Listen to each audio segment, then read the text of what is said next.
Y'all, we gotta talk about this Spider-Man film because holy shit.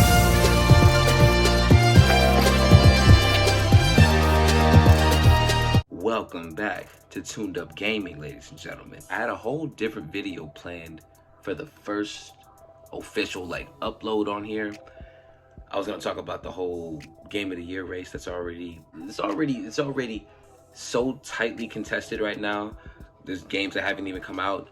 Spider-Man 2. Games that are out that are already just so crazy. But I had to just step into everything that the channel does now by stepping into a non-spoiler review of Across the Spider-Verse. Now, for those that don't know, Across the Spider-Verse is part 1 of 2. The second one coming out, I believe, in 2024, I believe next year, is Beyond the Spider-Verse. Nuts. Absolutely crazy. Now, as I said, there's no spoilers. I'm not going to spoil anything for anybody who hasn't seen the movie yet, but what you have to know about Across the Spider-Verse. Every single itch that you need scratched when it comes to Spider-Man content, you get with this film. You get with this movie right here. You thought Into the Spider-Verse was good? Dare I say, this might be better, if not as good as Into the Spider-Verse. Soundtrack is also amazing. Please go check out the Metro Boomin produced soundtrack of Across the Spider-Verse. There's so much heart and emotion in the movie. There's dialogue between Miles and his mom that really resonated with me in a way that really got me teary-eyed in the theater. I ain't gonna hold you, man. There was parts in that movie where I was really feeling it, and the emotions might have got the best of me, but we thug it out. We good. Anyways, the action in the movie is fantastic. I think the performance from Oscar Isaac was menacing to the T.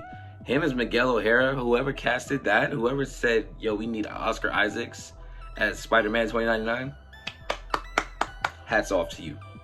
Fantastic choices. The pacing of the movie, I feel like, is really welcoming too, especially with what they do to bring you up to speed if you haven't seen the first movie. Really gets you right in the center of what's about to happen, and they carry you along in the best way possible. It never felt like the movie once slowed down or felt like it was gonna try to do something that wasn't already established or something that would draw away from the core of the film.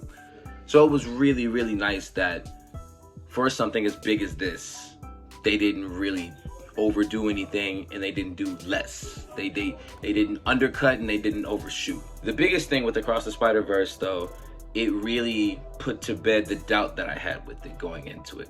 Because Into the Spider-Verse was such a rare win, such a rare, universally loved movie, the whole time this was on the way, the whole time that they were promoting Across the Spider-Verse, I kept saying to myself, does this need a sequel?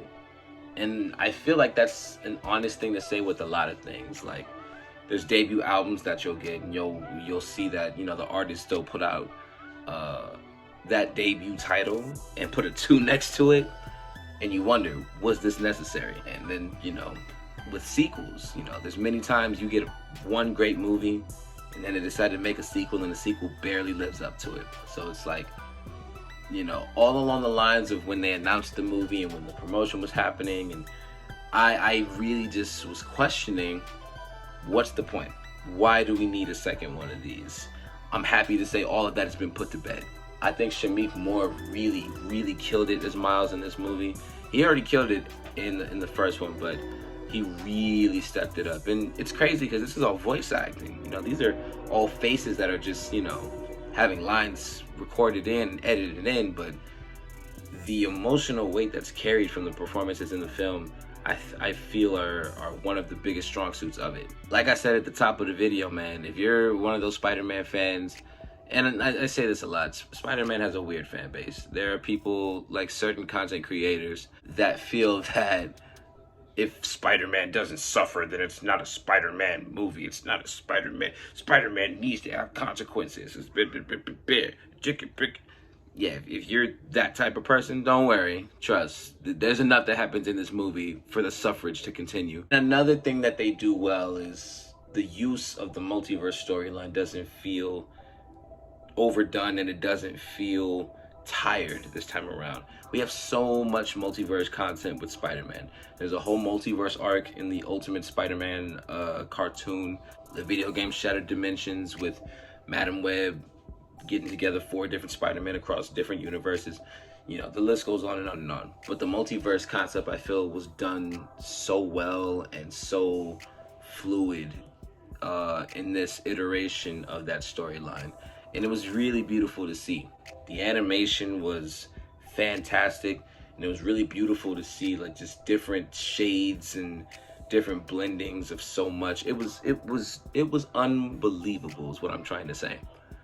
I really feel like the way that this is going on, we're gonna have to add this into the trilogy conversation. If Beyond the Spider-Verse is as good or better than both Into and Across, listen, we're gonna have to have a conversation. I said it when I walked out of Guardians 3. Guardians is now in the conversation of best MCU trilogies. Can we talk about it? That might have to be another video if you disagree or if you agree. I really feel like with Guardians 3 being as good as it was, we have to have a conversation of where does this rank in the MCU trilogies. Cap has a trilogy, Spider-Man has a trilogy, Iron Man has a trilogy. I would say Thor, but Thor has 4 movies. And we all know how the 4th one went. I say all of that to say, if Beyond the Spider-Verse is the cream of the crop, if it lives up to the hype or even exceeds the hype, we really have to have a serious conversation about Spider-Man trilogies, and that has to be in the conversation. And I'm still pissed Andrew didn't get his 3rd movie. Don't even try to fight me in the comments about that. I'll go back and forth with you all day on it. And like I said, Spider-Man fans can be a lot, so trust. If you got the time, I got the time. But I'm getting off topic. If there's any chance that you get to see this movie, please take it. There's so much to be enjoyed. It's funny as hell. The emotional gravity is all over the place. Storyline is amazing. And the ending, the ending is a lot. And I'll spoil this. There's no post-credit scenes. They just let you know that the next movie is called Beyond the Spider-Verse. You know, it's nothing. You're not missing nothing if you choose to walk out at the end. I'm keeping it spoiler free, but I will say the cameos in this movie.